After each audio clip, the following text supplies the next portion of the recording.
The Jags make a bold move. They move up in the draft. They go get Travis Hunter. You're going to team this guy up with Brian Thomas Jr. Don't tell me there's a more exciting duo in the NFL than Travis Hunter and BTJ. I love Travis Hunter as a prospect. Yeah. And I do think the ceiling is truly, I do think the ceiling is unlimited with him. Look at the release. There's your separation. Great route. Stutter and go. Gets by clean. That is unbelievable. Maybe the greatest catch I've ever seen.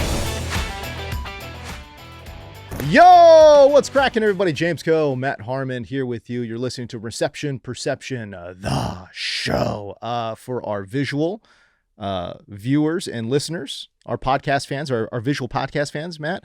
A little bit of a different look here. Yeah. Because we are in the same room. We are. We are feet away from each other. We could reach out and touch hands, which we're not going to do. Yeah, okay, that's a little weird. Right. But no, it's great to be here. Yeah. It's good to be in person. It is raining in LA. I know people love when we discuss LA weather. That's everybody's favorite thing. But no, man, listen, I could not be more fired up right now for this show because, look, I've been live draft show with Yahoo for the last 2 days. I've talked prospects for just 48 hours. It's been talking prospects, podcast, live draft show, whatever. And nevertheless, I still woke up absolutely fired up to do this show with you today and dive deep into all of these receivers. We're going deep. We're going to be talking about the top 5 wide receivers chosen in this draft. So in the first round, and then a couple picks in the second. Actually, one pick in the third round too. But anyways, we'll get to that. Top 5.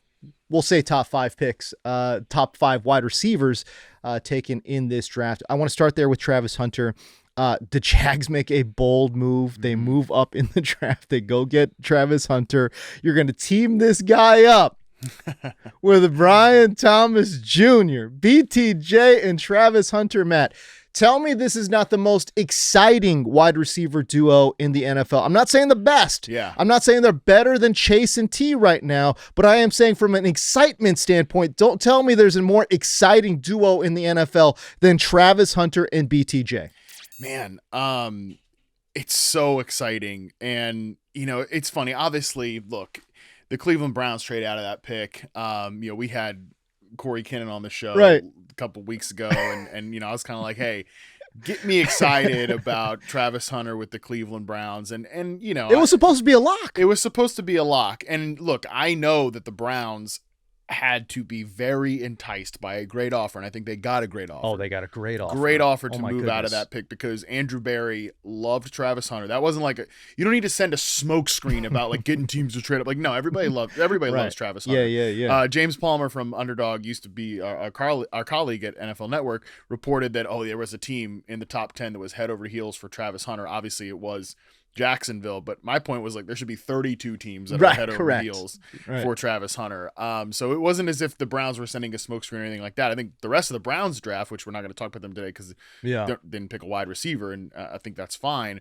But they're pretty much saying like, hey, we're looking towards next year. We know this is a long-term, we got to dig ourselves out of the grave operation. So they get a great haul to move down.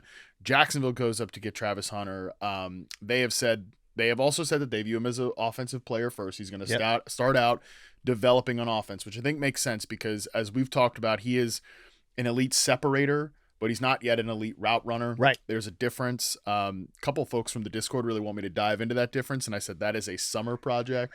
We'll get into that at some point when we're through the draft because that's going to take a lot for me to unpack that and some examples and things. But, it makes sense because this Jacksonville operation around Trevor Lawrence has been messy under Doug Peterson. It's been kind of a moving target of his entire career. It's been messy in Jacksonville. Right. I mean, let's not forget the 1 year with Urban Meyer. So now you're surrounding him with a lot of different options and two guys that, where are they going to line up BTJ versus Travis Hunter? Like, isn't that what we love about this, though? Yeah. Is the fact that they've got positional diversity here with BTJ. You've said, okay, listen, BTJ obviously is killing it on the X, but he's got some chops to line up, flanker off the ball or inside, and obviously Travis Hunter has that as well. Here, look, when we do the draft, and when you think about the coaches that they go to, Mm-hmm. right? Like Leon Cohen's got that Tampa Bay, connective tissue. So instantaneously, everyone starts looking for, all right, well, is BTJ the Mike Evans and is Travis Hunter the Chris Godwin? And I kind of look at it like, yo, these two guys are so unique. I just don't think you can make those comps. No, and I've made this point about Brian Thomas that he is not.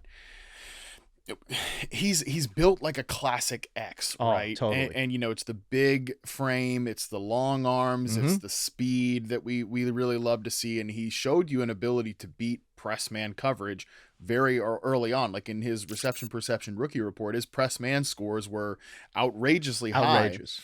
But as the season went on, he started to show you more of what I would say is a very rare skill set, in that he can beat you over the top.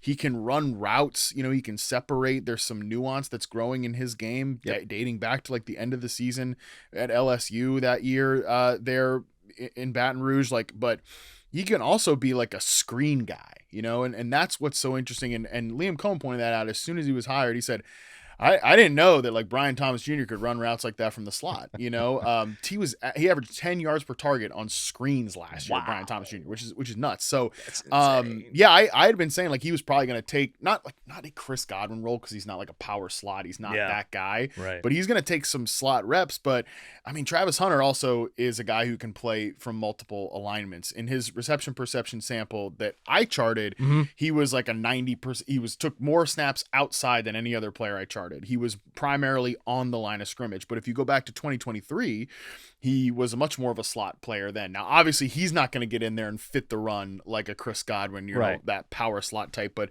two guys they can move to all three receiver positions. And, they also have some guys in the receiver room like De'Ami Brown, Parker Washington, who can kind of fill in as well. Yeah, no. And again, that room to me looks...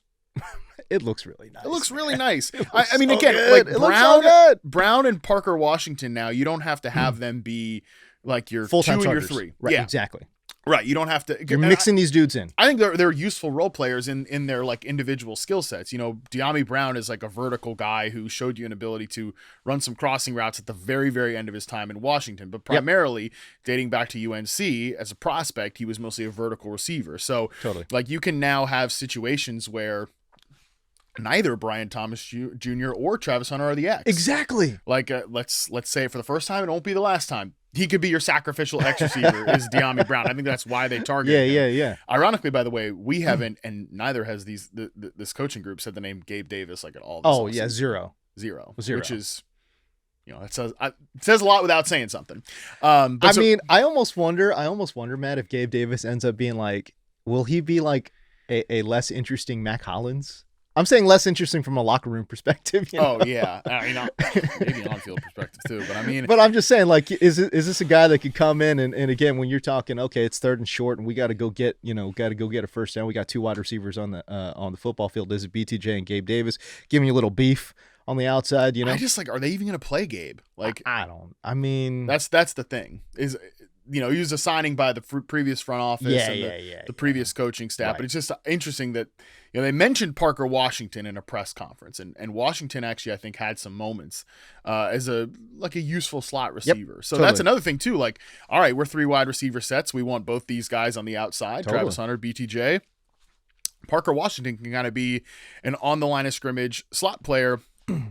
You're doing switch release stuff with him and Travis Hunter while BTJ is your backside X receiver. So Trevor Lawrence, suddenly going to have a lot of options to go with this football. So it's really exciting. I think everybody will be like, who's the 1, who's the 2? I think right now, to me, as much as I love Travis Hunter as a prospect, and I do think the ceiling is truly... I do think the ceiling is unlimited with him. Like, this is the first time he's going to be focusing on wide receiver.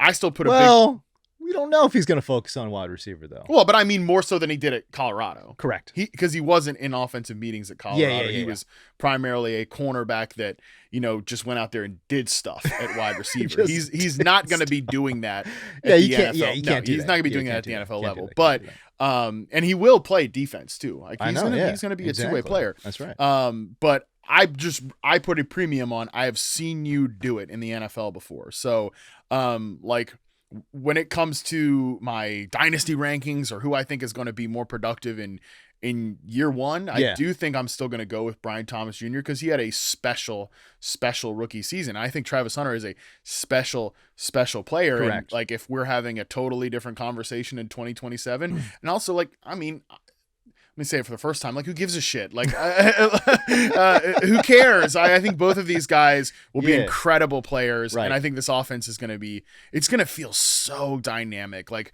this offense with, again, Doug Peterson and, Christian Kirk and Evan Ingram and all these, it never felt dynamic. No. This is going to feel very dynamic. No, yeah. I mean, we're talking about fresh blood in the coaching staff. We're talking about fresh blood in the wide receiver room. Man, it's just going to be great. And again, to your point about BTJ too, you can't discount the 1 year of chemistry that was built up between BTJ and Trevor Lawrence. You just can't discount that Even either. though he did have some of his best moments with Mac Jones, but it is Also correct. Also correct.